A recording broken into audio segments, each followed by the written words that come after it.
Ladies and gentlemen. Come one, come all!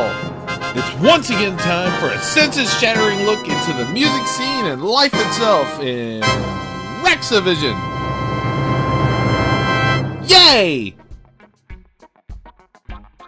I'm your host, Rex Thompson, your handy-dandy music journalism jack of all trades. I photograph, film, review, interview, and basically live and breathe the music world. And I'm going to share all four corners of the nation with you on this program in the form of extensive chats with musicians, but not just them. I mean, there's plenty of that, don't get me wrong, but we're going to look at the people who build those stages that you see them on. We're going to talk to the people who light those stages, amplify those stages. There's an army of folks like sound engineers, lighting directors, caterers, security guards, medics, the promoters, venue owners, tour managers, roadies, instrument techs, instrument makers, if you think about it, hospitality directors, merchandise people, bartenders, publicists, recording studio owners, the operators, the poor schmo who's got to come in and clean up at night. That guy's got stories, I promise you. Or woman. I'm not gender specific in all this. That weird looking guy who drives that truck around with the big crane thingy on it. I think his name is Rusty.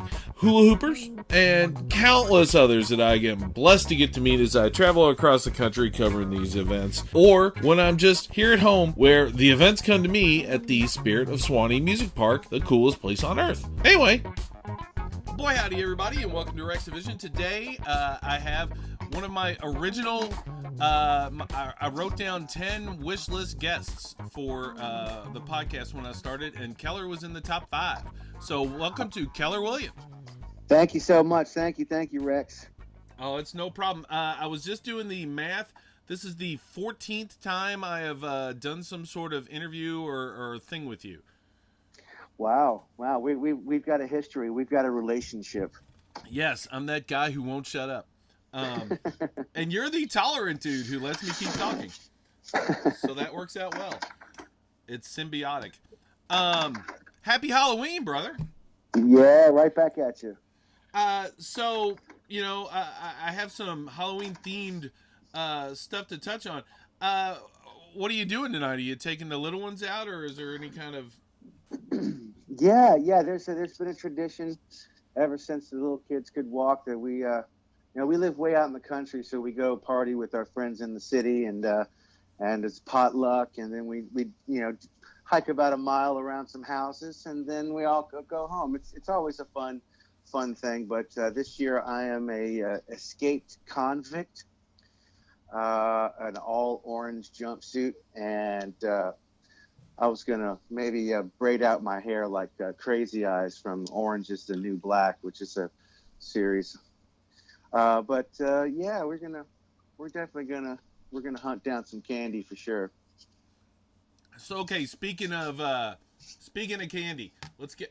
Normally I do the lightning round stuff later in the podcast, but we're just gonna check all that. And welcome to the lightning round.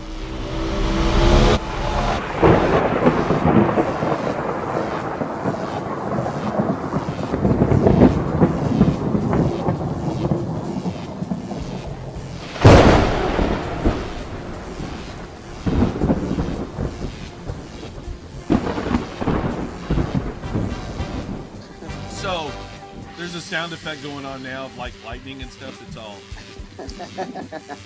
But okay, favorite candy. York peppermint patty. There you go. For the record, I generally do not ask musicians or anybody I'm interviewing for favorite and or least favorite, because I don't want to insult anybody. But I'm going to ask you a few of those because, like, I don't think the other candies are going to get offended that you chose York peppermint patty. Okay. All right, least favorite candy to get in your bag. Least favorite candy,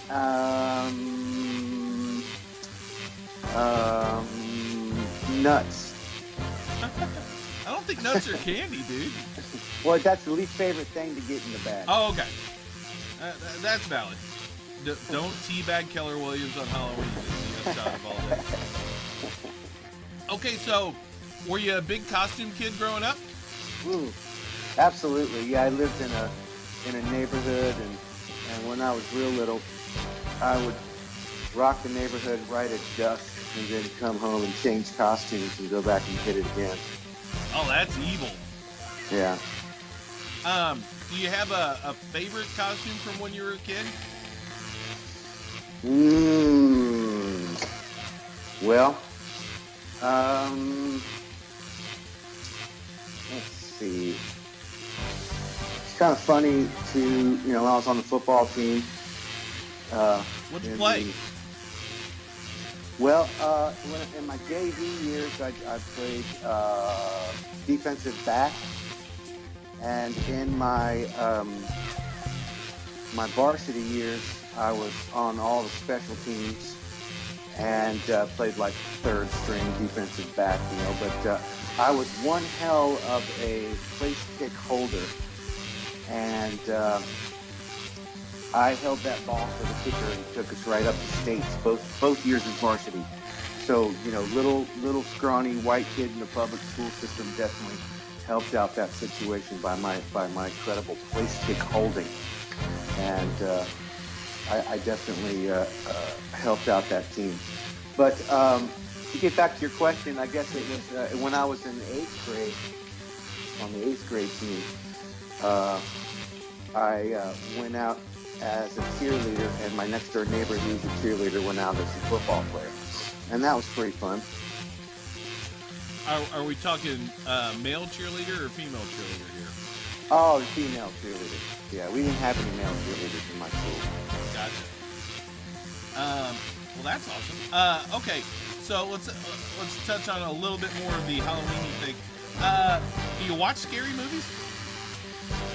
I'm going to go ahead and retract my last statement. Actually, I'm going to go ahead and go. I think it was maybe last year's costume, where my wife and my daughter and I went as the Schuyler sisters from the play Hamilton.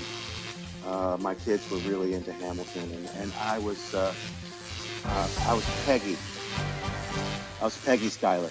You'd have to look up the Schuyler sisters to really get that reference. But once you look up this, and now I think I'm not sure how to spell that. I think it's some kind of crazy spelling. But go ahead. Sorry to interrupt you there, Rex. No, I'm looking that up as I'm talking to you.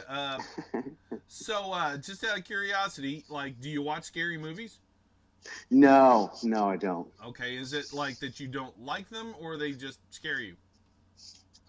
Both. I don't like them, and I don't need any more, strange dreams. I have plenty as it is. But I'm more into action, adventure, comedy, that type of thing. Stand-up comedy. I watch a lot of that. I feel you there. Okay, so which Schuyler or Schiller were you? I was Peggy Schuyler. Okay, I'm looking at Eliza right now. Yeah, I think there was Eliza, Angelica. I think there should be one with the three of them standing there. Yeah, I got that right now. Yeah, so I was the one in yellow. Okay. Yeah. Well, yeah, that would work for you. You're a sandy blonde. I was hot. I was super hot. That's a good call for you. Yeah. Oh, there's a strange question. Would you do you? But we don't need you to answer that because one would assume. Okay, well, this doesn't really help with my last of my lightning round questions, and this is the slowest lightning round ever, too, apparently. But I always try and work a violence question in there. So, Monster Melee. You got Dracula, you got Frankenstein, the Wolfman, the Mummy, and the Creature from the Black Lagoon. We throw them all in an arena. Who wins? Well, I think the Mummy's pretty slow. Dracula would probably run away. So I'd say Dracula. You think Dracula's coming out of that? That's a pretty safe bet. Dracula's pretty awesome. He could probably turn into a bat and just fly away. So, he would probably win because he'd split. That's my guess. Dracula's a coward, is the upside of all this. All right, so, I thought it was kind of appropriate to talk to you about your new album, Speed, right in the middle of Halloween, because, it's chock full of covers and basically musical costumes. You're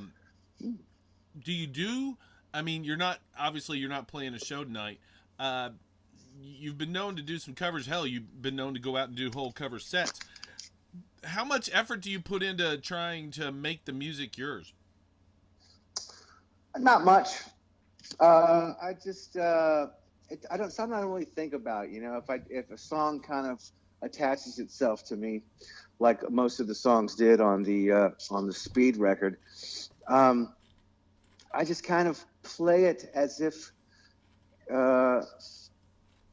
it's a bluegrass song, and just kind of start over with that in mind, and figure out places to go with it, and how to get it in a certain realm. What I'm just speaking directly of this new record with the bluegrass versions. Something like Tom Petty and Grateful Dead. Those songs slip really easily without any problem into bluegrass because they kind of have that Americana kind of feel. But it's I forgot what I was talking about. How much like reinvention and reworking you put into these covers that you do? There's not a whole lot of reinvention. A lot of it's the basic format, Rex, is just to play it and a very similar tempo, and then possibly double time the music. That's an easy way to turn any song into bluegrass. Is sing it in the same tempo and double time the music. It's basically the secret. So you're saying what you do is you increase the, wait for it, speed. Yeah. Yeah, we was playing really fast on this record, very fast. We like to play very fast. Now, you've got a little help on this new record, Larry and Jenny Keel, collectively known as the Keels, because, that's not very original, but it works. You definitely seem to work well with them. Are they fun to work with in the studio, or are they just constantly husband and wife fighting and you're just sitting there waiting for them to get done? No, there's not constant husband and wife fighting. Their little disagreements are always very mellow, and it's mostly a professional concern. It's never of any kind of nitpicky type of thing, but it's good, and it's positive. They work well together. We all do, and this is the third record that we've done, and just like the other two, this is a self-indulgent excuse just to hang out with them, Yeah, we for the record, I had them on the podcast a couple of weeks ago, and they gushed about you. Oh, nice. Yeah, there's nothing better than hanging out with the Keels, and doing a record is just kind of solidifying that we will be hanging out more, and so that's why I do it. It's because I just like them, like hanging out with them, like picking with them. It's probably the best reason to do an album with somebody that you enjoy. That love's got to come through in the music. It seems to, at least. Yeah, I hope so. I think it's fun for us, and if it wasn't, we wouldn't be doing it. It's simple as that. Okay, so I really wanted to get into the flavor of the new album, Speed. So I took like 3 times my normal dose of Adderall, and I listened to the album like 11 straight times while I was out walking. So wow. Now my calves look spectacular, and I have some incredibly specific songs for you, or questions for you. First up, in Slow Burn, I noticed that if you time the amount of string noise for each strum of specifically your guitar, and then you break them into the longer and shorter pulses, and then you translate that into Morse code, it doesn't spell anything. Now, is that intentional? Yeah, that's no. I meant to spell out a certain, I meant to spell out a certain note to you personally. Damn it. Obviously, I failed. No, I'm probably going to have to listen to it 11 or 12 more times to get it right. Have you heard that song before we played it? Yes. I think I'd heard everything on the album but one. Now, for some reason, I thought, is Lizard Lady, is that a Keel song? Mm-hmm. Okay. It is, yeah. I was like, I know I'd seen them do that before, and I couldn't figure out if it was a cover of theirs. I looked a little bit, but I didn't look hard. No, that's a Larry Keel original. Yeah, I can't remember which one of the tunes I hadn't heard. Actually, though, I want to say this is one of my other notes here. I spent 17 freaking years getting the hook from Peaches out of my head, and then, damn you, it's back in forever. Are you evil? that's a bluegrass song if there ever was one. You know, moving to the country, I'll eat me like peaches. What I really loved about that is it's the most obvious double entendre in music of that entire decade. Mm-hmm. Yeah, it's pretty sexy. I mean, somebody out there, is right now named Peaches and thinking back to how much fun she had during that decade from that song. Okay, so on the cover of Roadhouse Blues, this is one I have to ask. How tempted were you to yell, "Do it, Larry, do it," when they got to that part? I wasn't. I didn't really study the song. It's just one of those songs that kind of ended up in the Keel's repertoire, and just like the first record that we did, we had been doing, The Wall by Pink Floyd forever, and that just it was just an easy thing to do. It's like the first record, The Wall, was one take, and I'm pretty sure that the Roadhouse Blues was like one or two takes. We did it all. I sang it and they played live, and then overdubbed their harmonies. So it's definitely, all three records are like that. And it wasn't really a studying of that particular Doors classic, but we definitely took some liberties with it as well. Okay, but you know what I'm talking about, right? Oh, yeah, absolutely. Okay, because it was like I yelled it to myself one of the times. I did actually listen to the album twice. The 11 thing.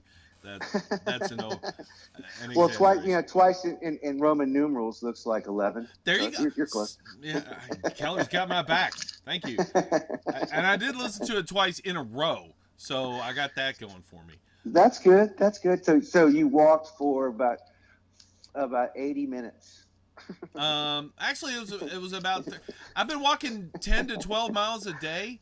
Oh man! And yeah, I got I don't know if you ever noticed, but it's called fat, and I'm desperately trying to be less of that thing. So, well, that walking has got to be. It's got to make you feel good, and it's got to get you out of the house and getting air, and it's beautiful. It's beautiful. Even if it's on the treadmill, it's. I definitely go through some treadmill phases myself with some, just put it together with my other hobby of binge watching. I'll actually ask you the binge watching thing in a second, but I want to, here at the Swanee Roots Revival a couple of weeks ago, you brought the Keels in with you, and you guys did several of the tunes from the new album. I honestly can't remember the second album, the track listing on there, but is that Eagles song, the Seven Bridges thing? Is that on the second one? Because it's not on the new one. No, it's not. We've never recorded that one. We started to on this particular record, but we didn't get around to it. I was definitely looking at the vinyl format as the time limitations. You're trying to, for the heavy vinyl, you want to get around 22, 23 minutes aside. So we recorded a bunch of songs, and that was one of them that we started doing that we didn't quite get around to. And it's a beautiful thing to play live. I think there was in the 80s, I think that was very much a staple in a lot of bluegrass bands. And I think it took 20 years for bluegrass bands to stop hating that song, or at least because it was so done. It was so done so many times by so many bands, and so to bring it back, it's definitely a crowd pleaser, and that's something that makes me very, very happy, is pleasing crowds. I honestly, I figured that maybe one of the reasons you didn't record it was just the Eagles' licensing rights were probably ridiculously Mm, expensive. mm. Yeah, no, we didn't go there. Gotcha. I worked a weekend at a country music festival when I was in my teens as a face painter, Mm, and I got sun poisoning. And one of the weird things was it was like a lot of bluegrass and a lot of mountain music, and they kept turning everything over. And I heard the song Rocky Top Tennessee uh-huh. like 11, 12 times in that one day in like Yeah. a bunch of different formats. And I still have nightmares when I hear that song. So, That's a good song for you on Halloween then, you know. oh yeah. See, I like scary movies. I watch that stuff all the time. It's fun. Uh, Well then you'll love this. Wish that I was ah, on a rocky top down in a Tennessee hills. See, or Scared. this was my evil plan to trick you into singing on the podcast. One of the two. I'd like to think I'm that I'm that in depth with my planning and everything, but I I'm am. just I'm just trying to scare you, which apparently you like. So. Yeah, I mean, thank you. I appreciate that. So you guys are getting ready to. Is the album's not out officially yet, right? No, November 22nd, I believe, is the date. And I understand you guys are gonna get out there and get after it a little bit. We get out there and get after it as much as they let us, you know. We're definitely hoping for some 2020 festival love, but that remains to be seen. But that's kind of the idea. Just more excuses to hang out with the Keels, really. That's all it boils down to. I mean, you say let us. Who's stopping you? Give us their You name. know, promoters. You know, it's all about the promoters and the you know, the ticket buying communities. Depending, you know, it's a fickle business, and it's we definitely want to go wherever we can, but it's you know, we're coming into, you know, it's not exactly expensive, but it's not super cheap either. But it's just kind of everything has to come in line with promoters and money and routing and radius clauses and things like that.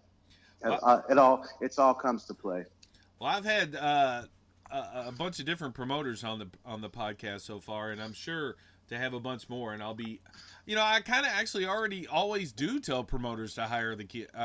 I tell everybody to hire you and Mo. Nice, every nice, promoter I ever talk to, even if it's nice. not someone who would be booking them, you guys for their festival. You gotta check them out anyway. You might like it. Might be an added change for your festival. Yeah, this death metal thing you're throwing is cool and all. Don't get me wrong, but you know what you need is like a sunrise acoustic dude who's telling some funny stories and shit. Yeah, or maybe like an early afternoon side stage somewhere. You know. I am of the opinion and always have been that like in one particular case, Vince Herman, you could drop Vince Herman into any sort of festival Yeah, around the world, and he would leave with everybody cheering his ass. yeah. He's like that. He's a brilliant genius. You talked about longevity a moment ago. I'm probably wrong about this, but did you start in like 90? Mm. My first gig for pay was I was 16. I was 86, Ooh. and then it was very few gigs here and there until I got into college, which was 88. And then once I was in college, I was playing parties and school events. And then like 89, 90 was when, my high school friends and other colleges were in fraternities. And so I would go play tons of fraternities in like 89, 90, 91, 92. And I guess I gave up on all school and any kind of employment other than gigs around probably late 91, early 92. So, which anniversary would you think is more worth celebrating then? Your first paid gig or that moment when you just kind of leapt off with both feet into the abyss of full-time touring musician?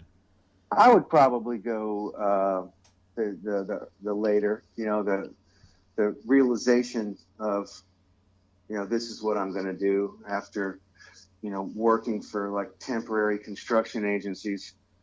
And I've probably told you the story before of picking up a cinder block, breaking off a piece and scraping mortar out of cracks of concrete block walls for 8 hours with a hard hat and boots. This is when the minimum wage was probably $3.50, and then I could sit on a stool with a coat and tie and play covers at happy hour at some country club, and make more in 2 hours, in a full day of hard labor. And that's kind of, I'd say that's when it started, probably 92. Well, are you gonna, that sounds like something you need to kind of celebrate. No, I celebrate every day. Hot damn, that's a great answer. I take having fun very, very seriously, Rex. I am aware of that. I think I've seen you perform music about 120 times. Nice. And I was mentioning anniversaries, and this year is it's the 20th anniversary of the first time I saw you play. Mm-hmm. So, that's amazing. Yeah, that's amazing, Rex.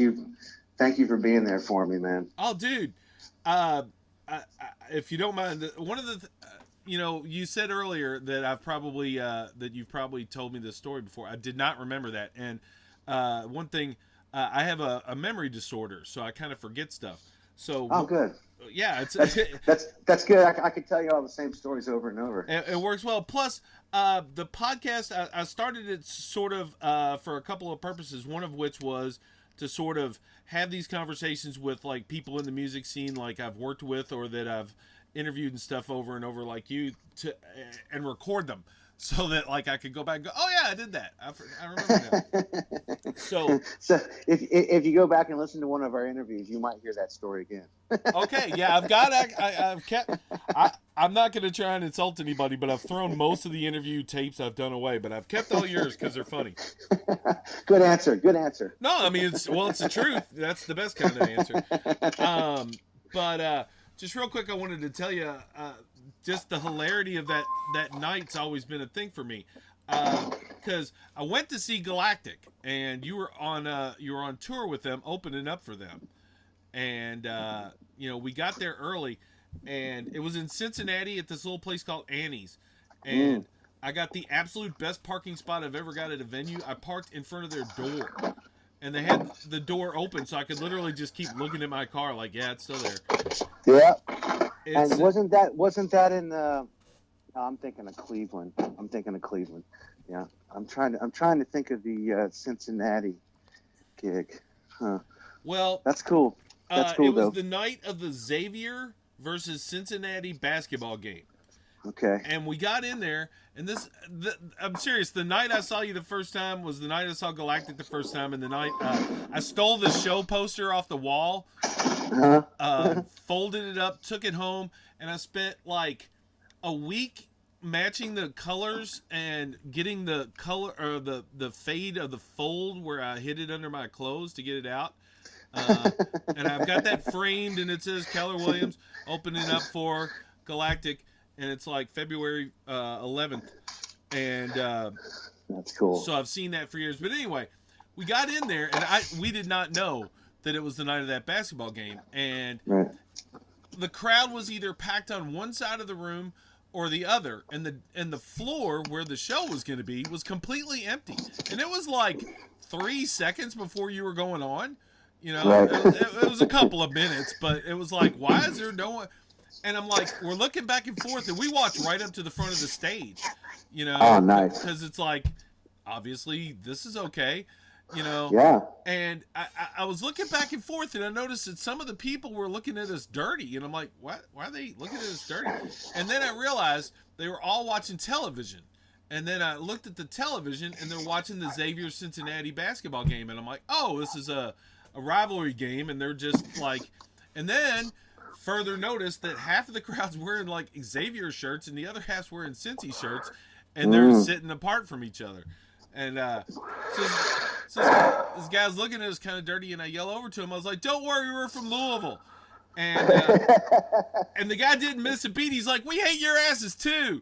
I was like, "All right." And then, so then I'm looking at the stage, and there's like, and obviously, clearly, it says Keller Williams on the poster, and I'm not aware of who you are. This is before the internet, where I could just go check you out or whatever. Sure. And there's like multiple guitars on stands, and I'm like, "What the hell is all this about?" You know, and I'm looking at some of the pedals and everything, and then like I'm figuring it's like 3 fancy guitar players or whatever are coming out, and then it's just you. And I'd never seen the building thing before or knew that was a thing, you know. Right.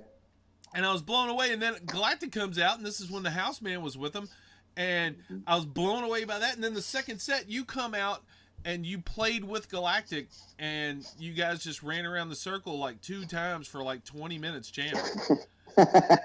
And I was like, I've seen Galactic 150 times. I've seen you like 120 or 130 times. That night burned your music and my love of you into my brain. Oh, that's awesome, Rex. Thank you. Great story, man. That's very normal for me as an opening act to go on with absolutely no one on the floor at all. That's not abnormal, you know. Well, that has been several dozen years since that has been a problem for you, I'm guessing. Well, it still happens, but usually when the music starts, people start to come in, you know. Well, but that's when, you know, I'm wireless. That's when I'll just start in the middle of the floor. I'll just be playing in the middle of the floor until people come in, and then I'll get on stage. Have you ever had to like dash? Has it ever gotten like dicey? Like, oh shit, here come people, I better run. No, but I've been in tons of venues with the dressing room is in the back of the room, you know, instead of like behind the stage, it's in the back of the room. So you know, it's probably once, twice a month. I'll walk out playing from the back of the room and push my way, you know, pardon me. And that's always fun, but it's never been dicey. I got my ass grabbed a few times. Well, there you go. Yeah. Whenever I have to push through crowds, I do the Animal House thing. I say, Eric Stratton, Russ Chairman, damn glad to meet you. To everybody, I'll say that a few hundred times. That's funny. Let's see. You sparks. Oh yeah, you generally start playing before you come out. Right. You know, I don't know that I've ever asked you what's up with that. Well, I picked it up honestly from Bela Fleck on the as Bela Fleck and Future Man and Victor Wooten, you know, they're all wireless, and you just hear the banjos roll off stage. This was during the Acoustic Planet tour. I think that was 2004. I saw that. And it was me and Yonder and the Flecktones. And the Flecktones would always play last, and Yonder and I would go back and forth of opening. But there wasn't any set break.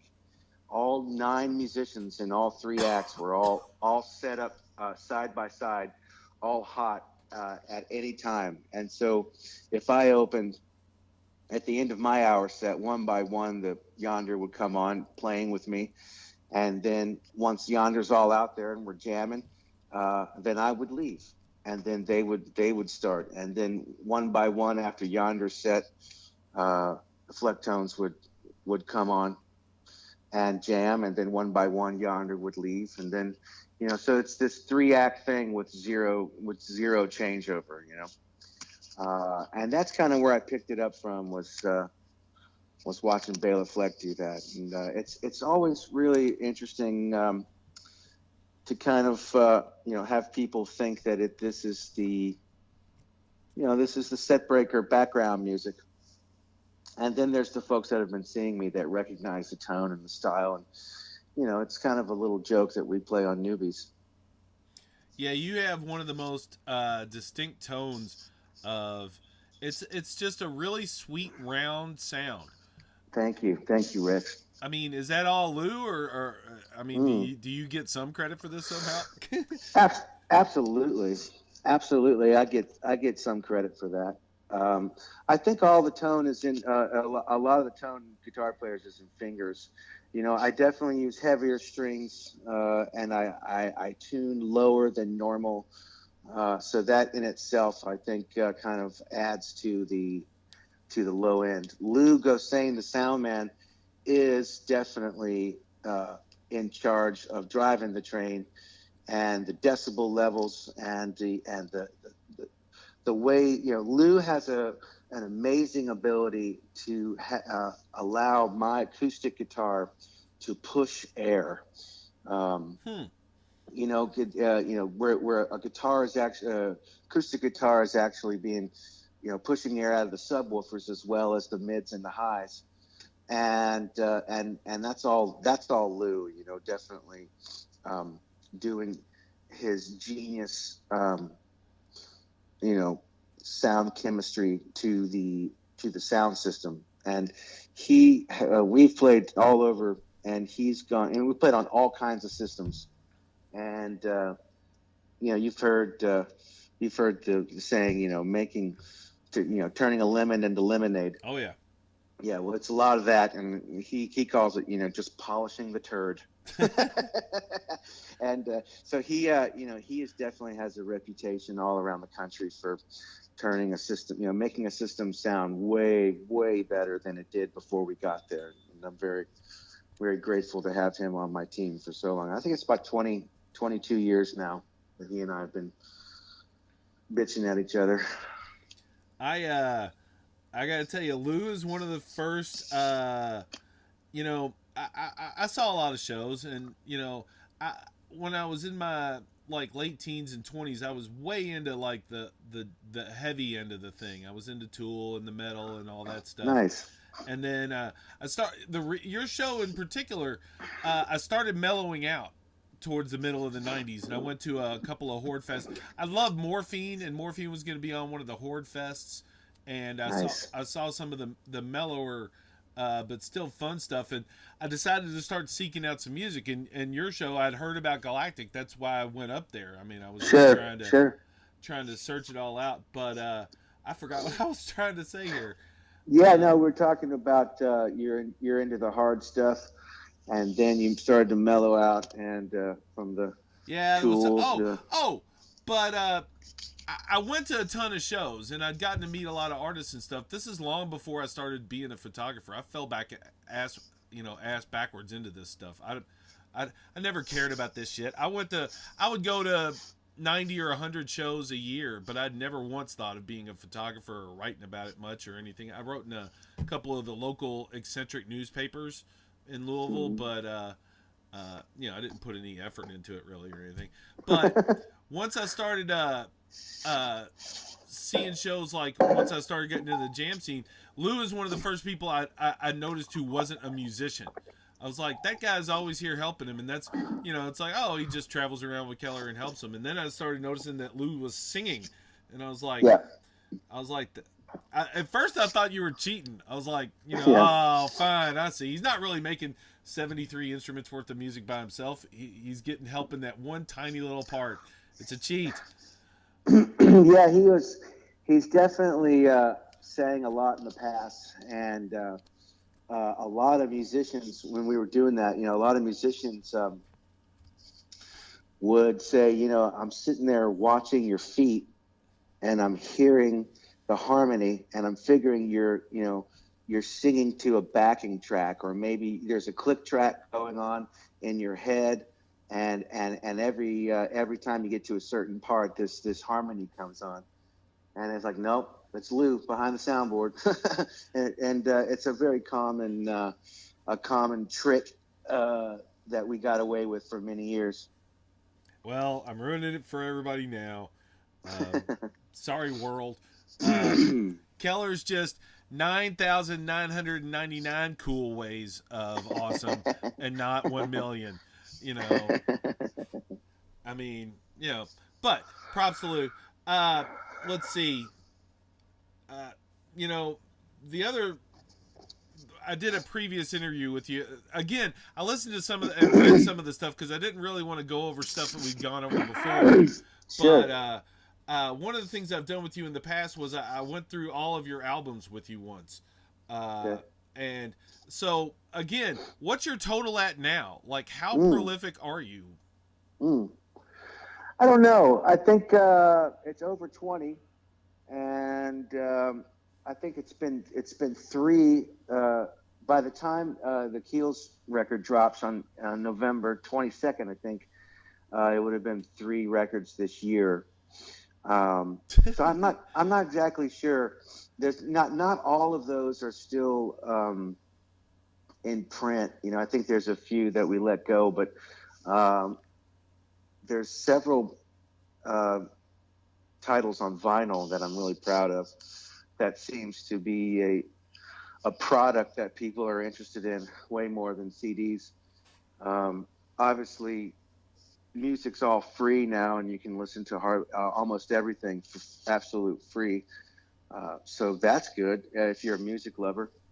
It's not so And great if you're a musician, though, is it? well, it's not so great if you're trying to base if you're trying to make a living off selling product.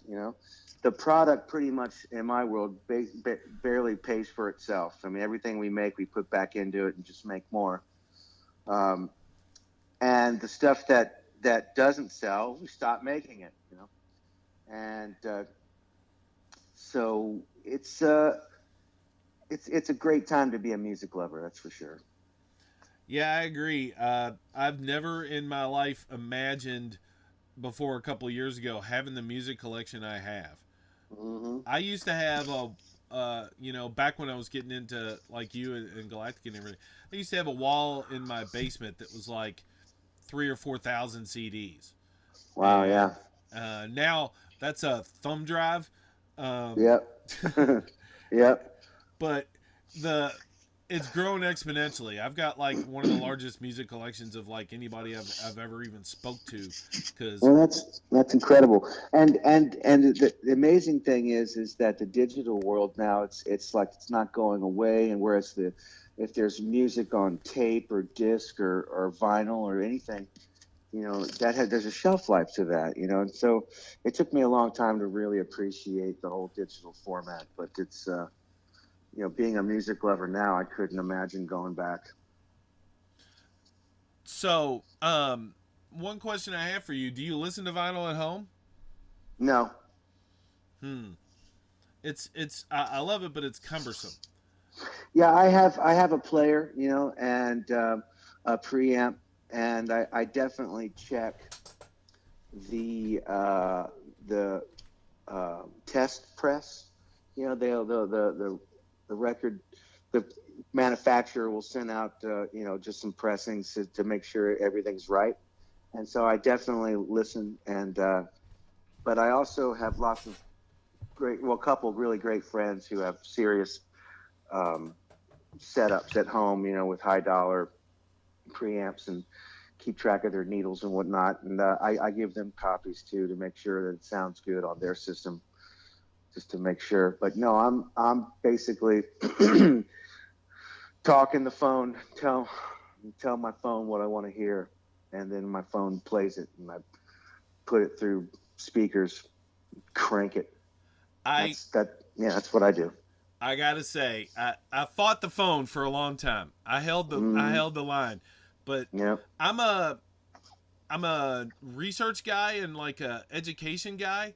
If you had Hmm. told me when I was in college that like when I was about to turn 50, my favorite hobby in the world would be listening to lectures all day long and learning stuff, Wow. I would have thought you were crazy. But having a source of infinite knowledge, infinite music, and infinite everything else in my pocket doesn't suck. I gotta say. Yeah. Yeah. Yeah,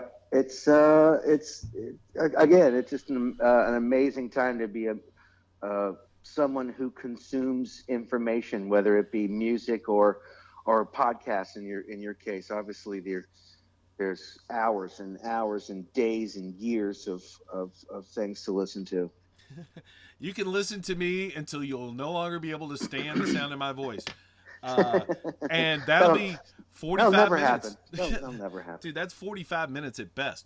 Okay, I want to do a little thing here. I filmed your show and put a little bit of it out. It's all for free and everything from the Roots thingy. I want to, if you don't mind, I'd like to insert a little bit of your music here to cover. Sure. And what we're gonna do is I'm gonna cover a battery change. Haha. Yeah. So just so everyone else is stuck having Peaches in their brain forever, here's Keller and the Keels doing Peaches.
Peaches, moving to the country, gonna eat me a lot of peaches.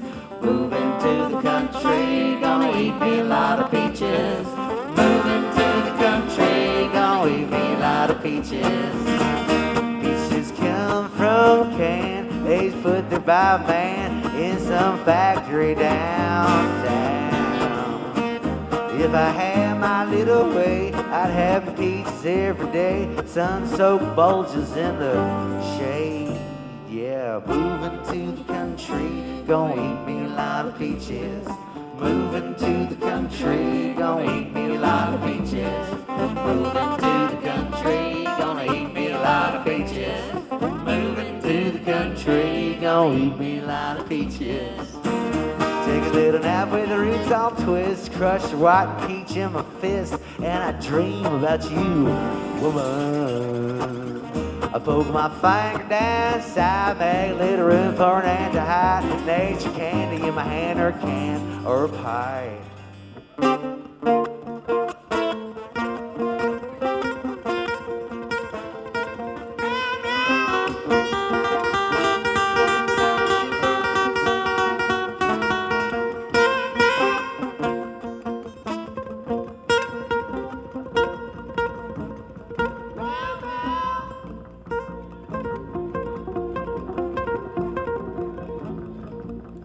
Millions of peaches, peaches for me.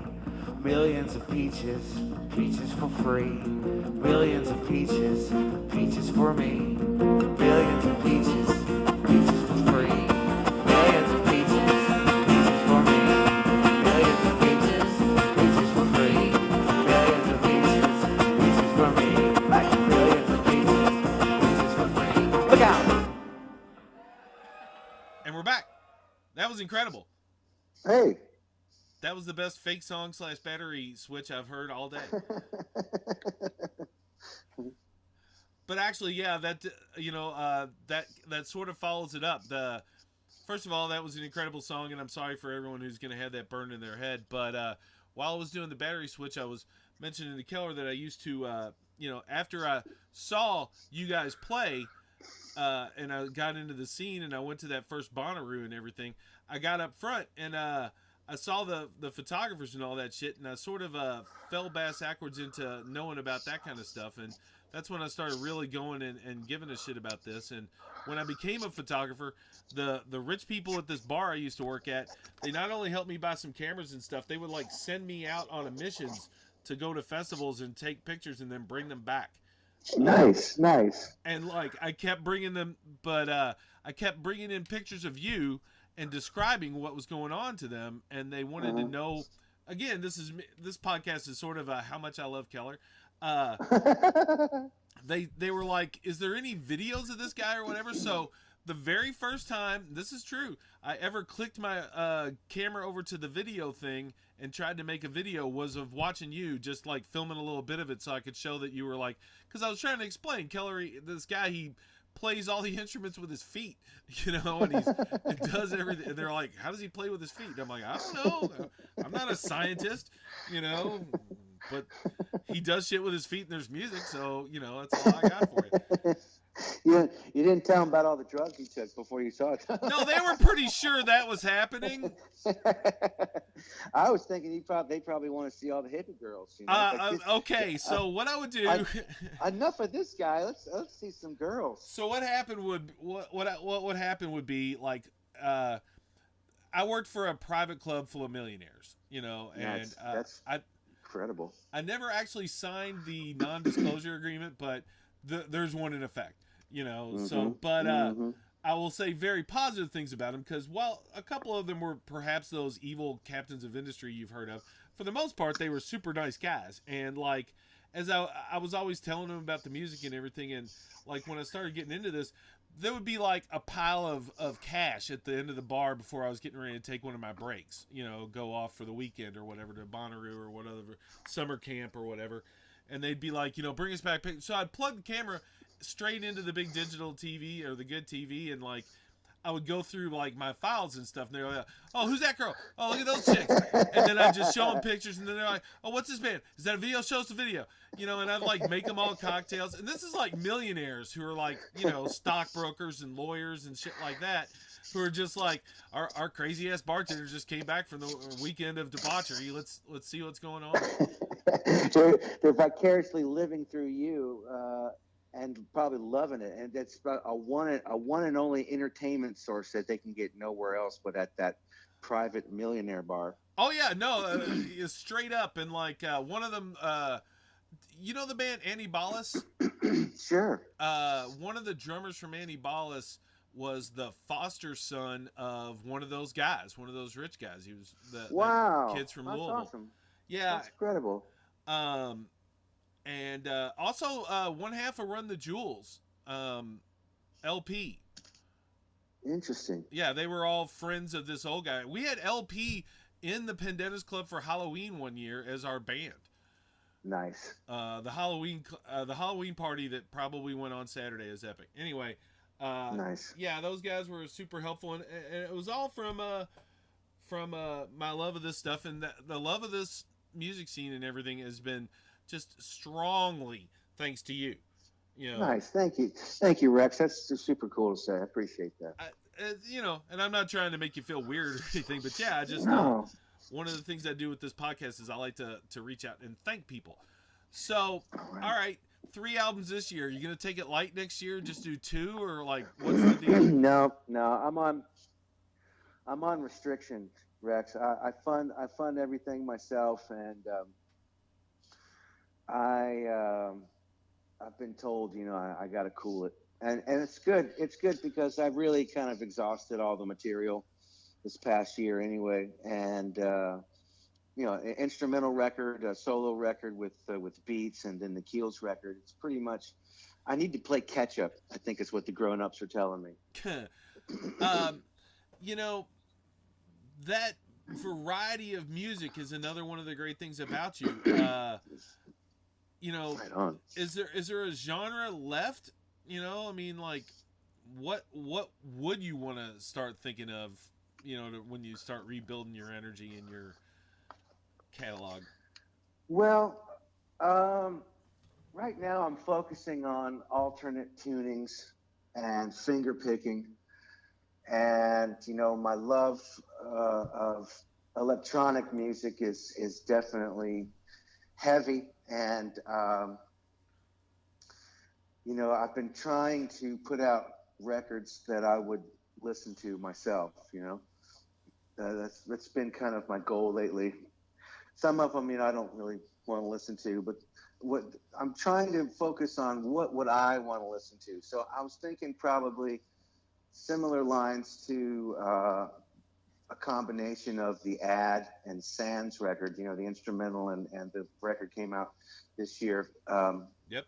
With the big green cross on it. But it'd be like incorporating kind of alternate tunings, catchy hooks, and just kind of down tempo yet dark beats. That's kind of the direction I've been thinking lately. But again, it's going to be a long time before any kind of culmination of inspiration comes around. There's I've had a bad habit of kind of going into the studio and creating in the studio, and that sounds great, and it is great, and with the stuff that comes out is I could never have done it without going in the studio and doing it. But that's where it really gets expensive. So I'm thinking I really, really need to have a concise plan before the next record, because the Keels is always a very concise plan, and I think the past 3 records were all done in 3 days each, just because we're playing it live, and you can only play it so many times, and then you overdub and then you're done. But so it's kind of like having a concise plan, I think, is the plan for the next record, which is again going to be a while from now. Well, it's not like you don't have just an insane wealth of material. And, the other great thing about you is you've got 11 different permutations of something that you could play with this weekend if you were playing somewhere. Yeah, that's the kindness of people allowing me into their world. It's really cool. I'm lucky enough to play with the Keels this Friday in New Orleans, and then I fly up to the Stone Pony in New Jersey and do a solo show, and then got the Jeff Austin thing on Monday, which it's going to be kind of epic with the amount of folks that are going to be there. That's mighty prescient of you, because that's kind of where I was going to try and steer this and then close this out, was a little bit of talking about our late mutual friend Jeff. I'm all about the segue.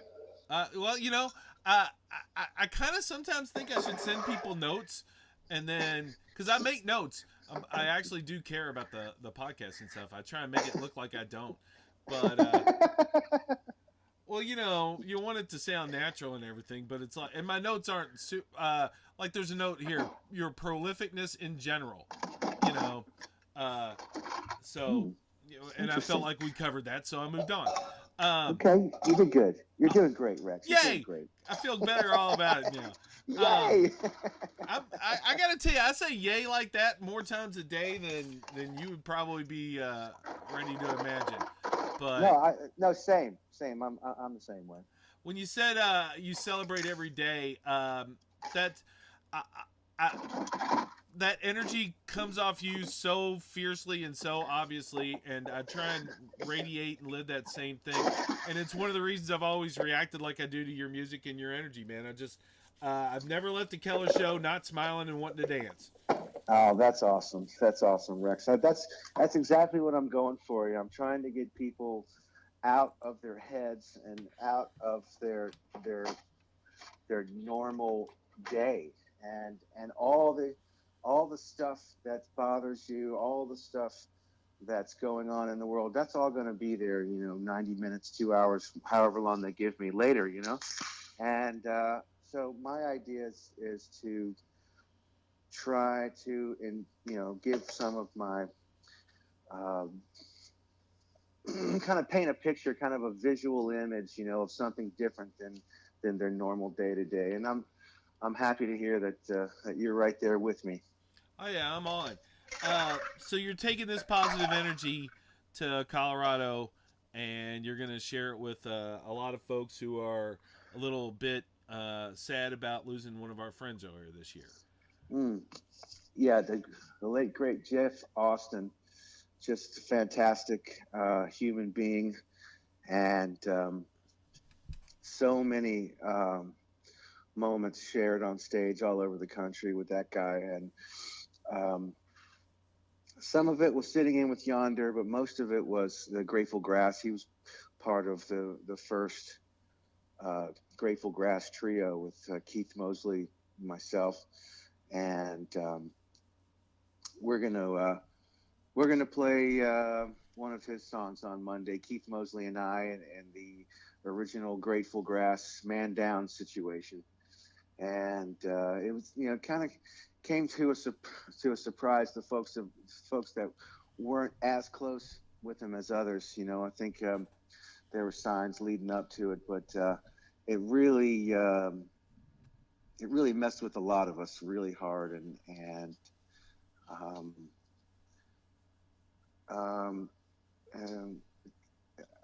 I guess I should have mentioned the Backline company, who's starting up, a hotline and a company that will talk to anyone, anytime, any area code, and that's something to think about. And I think that came around, after we lost Jeff, and then Neil Cassell. There's a lot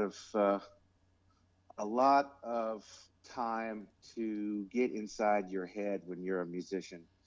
I don't know who said it, one of the Rolling Stones, you play for 30 years, you really only play for 2, and you hang out for 20 years, and that's so much time that can be filled in different ways. And a lot of that, the musicians can get inside themselves, inside their heads, and it can be a problem and detriment to their health. It's a situation that hit us all pretty hard, and we're going to go out and celebrate his life, and celebrate his music, and I think the proceeds are going to help his family and take care of his kids and his wife, and it's going to be a time. I mean, there's so many people playing. I'm just really excited to have known him, excited to be in his life. That was well put. And again, this is an emotional topic, and probably not what you might have thought was coming up in the podcast or whatever. But no, it's okay. It's okay. Yeah. I've been talking about it lately with other folks, and it's definitely something that needs to be talked about. Not only mental health, but just the incredible. You talk about energy on a dude. That guy had the most incredible energy, and he was always this amazing listener on stage, and was able to go any direction at a drop of a dime. He's definitely, and then off stage, he would have this really super positive, upbeat energy, and we always connected every time we hung out. The way Jeff was on that list for people to be on the podcast that Right. I wrote, and he I think he did Yonder with me, and then like Jeff Austin with me. I think we probably did 9 or 10 of these interviews or video interviews or whatever over the years, and whatever festival I was at where they were at or whatever, he would come out and find me. He'd see me in the crowd and come out and talk to me. He was a cartoon junkie like me. And that's funny. You talk about like Aqua Teen Hunger Force and stuff. Oh yeah. Well, I'll go you one better. I was doing a video with Yonder at what's his face? I guess it was the pageant in St. Louis or one of those places. Yeah. And was talking about we were geeking about cartoons, and he had just scored this cartoon voiceover actor movie. Ooh. Yeah, it was I can't remember the name of it right now. I'll put it in the liner notes or the footnotes of the podcast. But he started talking about the fact that he got into John DiMaggio to talk to his daughter. And John DiMaggio does the voice for Jake the dog on Adventure Time, and he was Bender on Futurama. And Okay, nice. and I was like, that is so cool. And he like wandered off, and I was talking to Adam and the other guys, and Jeff walks back up, and he hands me his phone, and I was like, what? And he's like, listen. And Listen. I put it up to my ear, and he goes, bite my shiny metal ass. And he got John DiMaggio on the fucking phone for me, just because he knew how much that meant to me. You know? That's awesome. And That's awesome. yeah, that's Jeff Austin to me. It's just always laughing. But I'll say that I a couple of times maybe saw like the flash of darkness, and Circles Around the Sun, Neil's band. They were here. They had a show booked at Halloween, and Eric Krasno from Tedeschi Trucks and from Lettuce and Everything, he sat in on guitar, and it was that was pretty moving too. The backline folks that you're mentioning, they're gonna be doing some wonderful work. I've already reached out to Annabelle, and I'm trying to figure out who of them I want to have on to talk about that, but.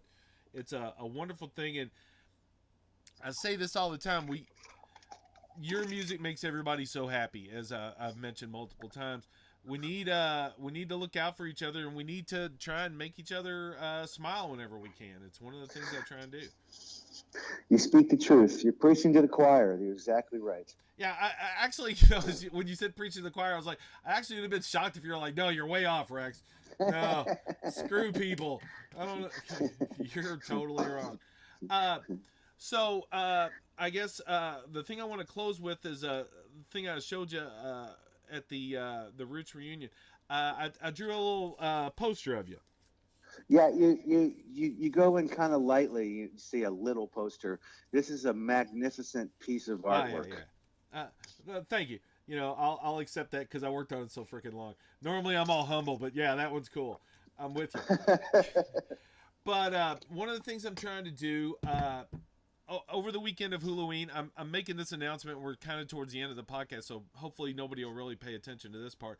But we filmed a new pilot for a travel reality series following a music photographer, video guy around the country, explaining the way the music scene works. And part of that is going to be making prints of the art I do for the artists that I love and have influenced me over the years, and making that sort of a thing to help some charities. Like I'm going to make some prints and sell them, and give half the money to an artist, to the charity of the artist's choice, as I was explaining to you. Right. So my question is, have you given any thought to a charity you'd like? Well, you don't have to choose now. I'm not trying to put you on the charity spot. No. It's I think talking about Jeff Austin, if Backline seems like a logical I love place. Conscious Alliance is another amazing thing that feeds folks in the Indian reservations. But there's so many great places where the money could go. But I think those are two good starts right there. Okay, yeah, and and again, I understand this is a part of the wonderfulness of you. You've worked with and regularly work with a lot of charities, so or at least a few that I'm aware of. Like you said, we had Conscious Alliance here over the weekend. Their booth seemed to do pretty well. I was quite happy to see that. Yeah, they're very involved in the string cheese community and the whole Boulder scene, and they do amazing work, and just thousands and thousands of pounds in trucks that get delivered, to the right places. Oh yeah, and by the way, string cheese did Best Feeling in the World. Not as good without you there. I'm just saying. Well, maybe I was there. I was there in spirit. I was there in groove and in lyric. Yeah, and they I'll say, just for the record, they did shout you out at the end. That's sweet. That's sweet. These guys are nice. Well, sir, Yes, I think this might be a good, wonderful wrap-up point.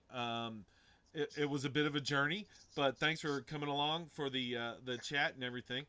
My pleasure. And next time I'll be quicker on the lightning round. And I'll actually put see, it's supposed to all build up to the end. And just one last note: the podcast itself was started because of a game I play called Cross Country Quiz. When I'm driving across the country, I think of a random bizarre question, and then I just call everybody on my call list one after the other, ask them the question, record their answer, and then hang up on them. That's awesome. And I would do like, if you got abducted by aliens and they asked you to give them 3 reasons that they shouldn't destroy humanity, what would you say? And then my friends would just be like, "Oh shit," and they would like think, and then I'd just hang up on them when they were done. And so I wanted to turn that into a podcast, and I tried that, and that's a hard format to recreate. But that is definitely a niche. Yeah, so that's kind of what the lightning round is. Maybe the next time you come on, I'll do the funk round with you. We'll give you a teaser. Which one is your good foot? My right foot. Okay, most everybody says their right foot. All right, I'm going to let you go, sir, but trust me, I'm not going to let go of you in my heart. I'm going to be watching the simulcast on Monday of the Jeff Austin tribute thing, and, just, again, thanks for doing what you do, man. It's made a huge difference in my life. My pleasure, Rex. Thanks for being there for me. You're awesome. It's been a pleasure talking to you. Well, there you go, folks. What a treat. I've been trying to have Keller, as I said, on the podcast since like day one, and we finally worked it out, and it was super awesome. I gushed plenty, so you have an idea of how much his music's meant to me, and I'm sure has meant to a lot of the people listening to this. Keller is the man. As always, I like to thank Stevie Swatkins. Stevie Swatkins produced the music that's bubbling under my voice here and is under the intro. Not all the loud foo-foo stuff I added on there, but the actual intro. I'm a little nasally because I've picked up a cold since the recording of that Keller thing. Or it's just the allergies going crazy because it's fall. Whatever it is, that sucks. But I always try and end this podcast with the same message, that we're all in this together. And, I hope the conversation that you just listened to kind of illustrated my point. The things that we do in life affect everyone around us. Like, everybody's seen It's a Wonderful Life, or, probably been forced to at some point at Christmas time. And you understand that if you were to take you out of your life like they take George Bailey out, then all the people you touched wouldn't have been touched in the way you touched them. I know that sounds creepily inappropriate, but get your minds out of the gutter for 5 seconds. Just 5 seconds. Anyway, Keller touched my life along with Galactic that night and a bunch of other bands, and then I found this music scene, and I've had this crazy adventure through it, and it's just been the most fun ever. And the thing is, I've probably made a few people's days and helped a few people along the way. That may be soft selling it. I've helped a bunch of folks, I think, and a bunch of folks have helped me. Don't get me wrong, this isn't an ego trip. I'm just saying there's a lot of magic that's gotten made because I got pushed in this direction from seeing Keller, and Keller got pushed in the direction he was in by the influences in his life. And those influences can be good or bad. I've had a lot of bad things done to me or happened to me over the course of my life that have pushed me in some dark directions at times. We have to be mindful of the energy we're putting out and giving to everybody, because we don't know how that's going to get taken.